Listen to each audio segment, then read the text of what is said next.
that first in the Slayer's Testament, you know, in the first stage, in the first battle, when the shadows first lengthened, you're going to play that game. That's what Doom the Dark Ages is.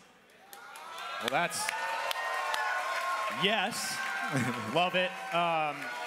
How much is melee combat going to factor here versus traditional Doom gun combat? Yeah, it's a fantasy sci-fi FPS, a medieval war against hell, and when you say the word medieval, you got to have melee weapons. So you saw in the teaser, yeah, he's got a flail. He's beating the guy to a pulp with that. You use your hands, you use your shield. Each of these things kind of come together. And there's a great synergy between your toolkits, and I think it's going to be really fun for fans to explore all the things that you could do this time in this game. How many? So one of everybody's favorite parts of Doom 2016 and Doom Eternal are the glory kills. Right. They're so good.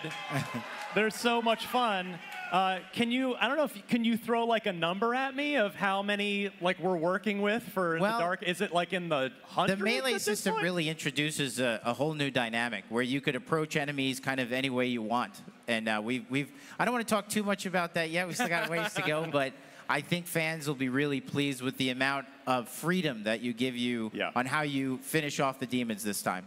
No restrictions.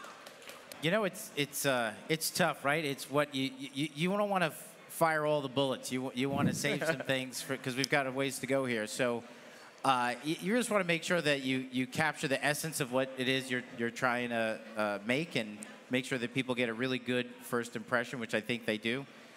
We have a dragon. We have a giant mech. We've got the Doomslayer. We got a shield. So yeah, you just try to cherry pick all the elements you feel like give them the best impression.